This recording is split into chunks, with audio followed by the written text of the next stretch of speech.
This channel does not promote any violent, harmful, or illegal activities. All content provided by this channel is meant for an educational purpose only. Top quality और consistent performance के लिए सिर्फ silver pumps नाम याद रखना।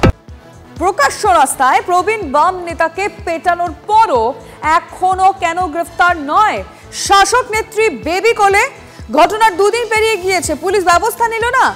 Minimum জিজ্ঞাসাবাদটুকু তো প্রয়োজন, সেটা কি করেছে? আমি জানার চেষ্টা করি, আমাদের রিপোর্টার দেবব্রত এই মুহূর্তে আমাদের সঙ্গে রয়েছে।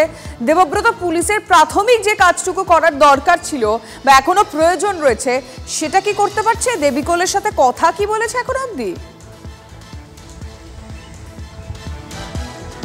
প্রশ্নের উত্তর কিন্তু সম্পূর্ণভাবে পুলিশ দিতে পারবে। প্রথমে বলে রাখি, গত দুদিন ধরে কিন্তু ইতিমধ্যেই বেবি কোলেকে দুবার ডাকা হয়েছিল। তিনি থানায় গিয়েছিলেন বলে আমরা জানতে পারছি বিশেষ সূত্রে, এবং তারপরে পুলিশের সাথে কথা হয়েছে এটা জানতে পেরেছি। কিন্তু যেটা ঘটনা হচ্ছে, এই যে দুদিন পেরিয়ে গেল তারপরেও কেন তার বিরুদ্ধে কোনো ব্যবস্থা নেওয়া হলো না, প্রশ্ন কিন্তু সাধারণ মানুষের এই জায়গায়। আমরা ইতিমধ্যেই কিন্তু বেবি কোলের সাথে কথা বলার জন্য এসেছিলাম তার বাড়িতে, এর আগেও এসেছিলাম গতকালকে, আজকে আবার ফের ওনার বাড়িতে এসেছি। আমরা আবার চেষ্টা করবো জানার যে উনি আছেন কিনা। বেবিদি বাড়িতে আছেন? দিদি, আমি TV9 বাংলা থেকে এসেছিলাম। দিদি একটু কথা বলতাম আপনার সাথে। বেবিদি দেখো, একদম আমরা প্রথম থেকে সকাল থেকে ওটাও দেখেছিলাম যে গেট কিন্তু সম্পূর্ণভাবে বন্ধ রয়েছে, কারণ বাড়িতে কেউ হয়তো আছে, এটা কিন্তু আমরা বাইরে থেকে বুঝতে পারছি, কিন্তু তিনি কথা বলছেন না। তোমাকে আরেকটা ছবি দেখাবো আমি আজকে, ঠিক তার বাড়ির পাশে, মূলত যেটা নিয়ে প্রতিবাদের ঝড় উঠেছিল, যেখানে প্রতিবাদ করেছিলেন অনিল দাস, সেই প্রতিবাদের জায়গাটা। এই যে তার বাড়ির ভেতরে আমরা ঢুকেছি, তার পাশের যে বাড়ি, এই যে পাঁচিল ছিল, এই পাঁচিল ভাঙাকে কেন্দ্র করে নিয়ে নাকি অভিযোগ, যার বাড়ির পাঁচিল ভাঙা হচ্ছিল তিনি রয়েছেন আমাদের সাথে, তার সাথে একবার কথা বলবো আমরা। তো কি অভিযোগ ছিল আপনার? दादा ये जो है ये वाला बाउंड्री वॉल पहले था, ठीक है, इस साइड मैं रहता हूँ, उस साइड वो रहता है, तो ये इस बाउंड्री वॉल को क्या किया, अभी तोड़ दिया 10 दिन 23 तारीख को। इसी को लेकर तो झंझट हो गया, ही जो है झंझट हुआ है, और इसी को लेकर के अनिल दास को मारना पड़ा। क्यों मेरा कोई मदद नहीं कर रहा था, हम दादा का पास गया, क्यों सबका गरीब का देखता है, किसी से कोई 1 रुपये लेता नहीं है दादा, ठीक है, तो दादा जो भी हो अपना पॉकेट से भले भले और लगा के दूसरा का मदद आप क्या बोलेंगे इस अपने को इस तरह बेधड़क मारकर क्या? ये तो बहुत बुरा हुआ है, ऐसा होना नहीं चाहिए, एक सीनियर सिटीजन है, ठीक है, बहुत खराब हुआ है ऐसा। प्रशासन के लिए क्या बोलेंगे? जो प्रशासन अभी तक कोई, प्रशासन से मैं यही अनुरोध करना चाहता हूँ कि जल्द से जल्द दादा को भी इंसाफ हो और मेरा भी बाउंड्री वॉल बने और मुझे भी इंसाफ मिले। देखो उसके बाद में ये वाला तोड़ने के बाद अपना सामान देखिए, कैमरा इधर करिए, वो सामान अपना लेकर आके गाड़ी उड़ी को इधर रख दिया है मेरा जगह पे। आपका जगह है? हाँ, मेरा रजिस्ट्री है, मेरा नाम में किसका सामान को लेकर। দেখো, এই ধরনের কিন্তু মারাত্মক অভিযোগ করছে, এবং যে ছবিটা আমি বারবার তুলে ধরার চেষ্টা করছি, যে গোলমাল, মূলত যে মাঝখানের পাঁচিল, মূলত সেই পাঁচিলকে কেন্দ্র করে কিন্তু গোলমাল হয়েছিল, এবং সেই গোলমালের সূত্রপাতে শেষ পর্যন্ত প্রকাশ্য রাস্তায় বেধড়ক মারধর করতে হলো বৃদ্ধ বাম নেতাকে, যিনি প্রতিবাদ করেন সমস্ত ক্ষেত্রে।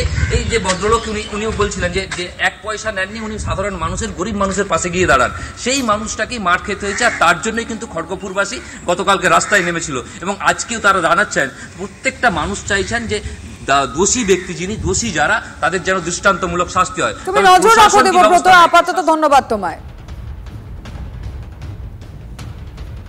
66 বছরের জীবনে আমি এরকম জিনিস দেখিনি। আমি ছোটবেলা থেকে ছাত্র আন্দোলন করেছি, খড়গপুর কলেজের ভিপি ছিলাম, 2 বার সোশ্যাল সেক্রেটারি ছিলাম, বিভিন্ন দায়িত্বে ছিলাম, CPM, CPI, Congress, Trinamool, BJP, উত্থান পতন, অনেক কিছু দেখেছি আমি। কিন্তু আমি প্রশাসনের ভূমিকা এত খারাপ, এটা আমার জীবনে প্রথম দেখতে পেলাম। আমি চাইছি যারা দোষী, যে মেয়েগুলো এরকম মেরেছিল, তাদেরকে পুলিশ নিয়ে এলো কেন, ছাড়লো কেন, এটা আমি প্রশ্ন রাখছি মানুষের মুখ কাছে। শাসক দল হাতছড়ি নিলে কি হবে? পুলিশ তো যুক্ত হয়ে গেছে এই দুর্নীতির সঙ্গে। এই খবর সামনে আসার পরই তৃণমূলের তরফ থেকে শোকজ করা হয় বেবি কোলেকে। তারপরই তৃণমূল নেতার বক্তব্য সামনে এসেছে। তৃণমূল নেতা সুজয় ঘোষ কি বলেছেন আমরা শুনবো, এবং পরবর্তীতে সুজয় হাজরা, মাফ করবেন, সুজয় হাজরা কি বলেছেন আমরা শুনবো, এবং পরবর্তীতে দিলীপ ঘোষ কি বললেন সেটাও শুনবো। দলের রাজ্য নেতৃত্বের নির্দেশ অনুসারে বেবি কোলে শর্মাকে শোকজ করা হলো, এবং 3 দিনের মধ্যে তাকে উত্তর দিতে বলা হয়েছে। 3 দিনের মধ্যে সঠিক উত্তর না পেলে রাজ্য নেতৃত্ব পরবর্তী সময়তে যে নির্দেশ দেবে সেই নির্দেশ মতো আমরা কাজ করব এবং পাশাপাশি বিবি কোলে শর্মার বিরুদ্ধে খড়গপুর টাউন থানায় এফআইআরও রুজু করা হয়েছে। যে অপরাধ করেছে সে থানায় গিয়ে চা খেয়ে এসছে বসে, এফআইআর করার আগেই গিয়ে টিএমসির নেতা প্রদীপ সরকার পৌঁছে যাচ্ছে, কি এফআইআর হবে সে লিখে দিচ্ছে। একটা ঘটনা হলে অত্যাচারিত গেলে 4 দিন ঘোরায় পুলিশ, এটা এফআইআর নেয় না। তার সাক্ষী বিন্দা আছে, গরিব মানুষের জন্য গেছে। এই যদি পুলিশের ক্যারেক্টার হয় তো মানুষ কার কাছে যাবে? টিএমসি খালি মিউনিসিপ্যালিটি জিতেছে, তার জন্য যদি এই অবস্থা হয় তাহলে এমএলএ এমপি জিতে গেলে এখানে তো থাকতে পারবে। এই মহিলারাই আমার সঙ্গে এরকমের অপকর্ম করতে চেয়েছিল, আমাকে বিক্ষোভ দেখিয়েছিল, আমাকে আটকাবার চেষ্টা, আমার গাড়ি আটকাবার চেষ্টা করেছিল, কিন্তু দিলীপ ঘোষকে আটকানো সহজ নয়। বুকের উপর দিয়ে গাড়ি চলে যাবে বলেছি, দরকার হলে চলবে।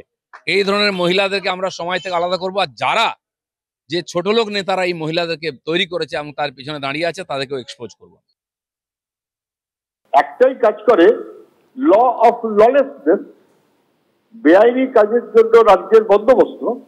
ফলে বড়জিৎরা যেমন নেতা হয়, সম্পদ হয়। এই যে অনিলকে যারা মেরেছে, অনিল খুবই ভালো ছেলে, কোনো সন্দেহ নেই, সামাজিক কাজ নিয়ে থাকে, তাকে রাস্তায় ফেলে বেধড়ক পেটালো এবং যা যা অসভ্যতা করার করলো আর বয়স্ক লোককে, এটা সবাই দেখার পরেও পুলিশ প্রশাসন কার্যত বাধা গোলাম।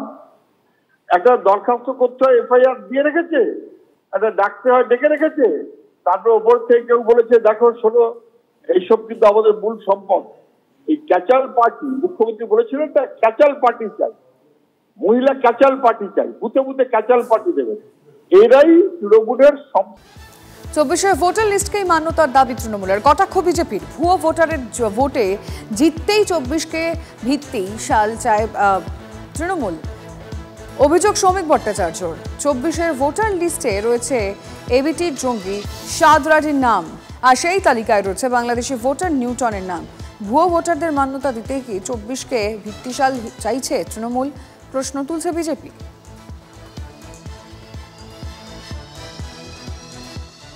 তৃণমূলের দাবি হলো যে তৃণমূল যে ভুয়ো ভোটারগুলোকে ঢুকিয়ে রেখেছে তাদের নাম যেন সসম্মানে নির্বাচন কমিশন ভোটার তালিকায় রেখে দেয়। একটা পরিচ্ছন্ন ভোটার লিস্ট সামনে আসে এবং মানুষ ভোট দিতে পারেন, এটাই হচ্ছে পশ্চিমবঙ্গবাসীর দাবি, এটাই তাদের মনের কথা।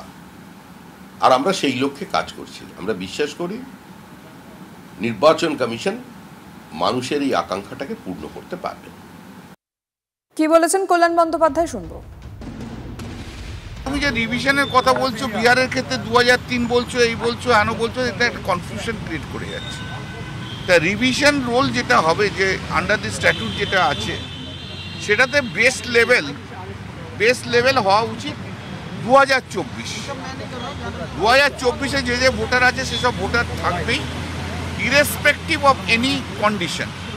কোনো কন্ডিশন কি হলো না হলো সেটা কথা নয়, সেটা ওরা একটা নোট ভালো নিয়েছে, বলেছে উই উইল থিঙ্ক অ্যাবাউট, যে আমরা চিন্তা ভাবনা করব।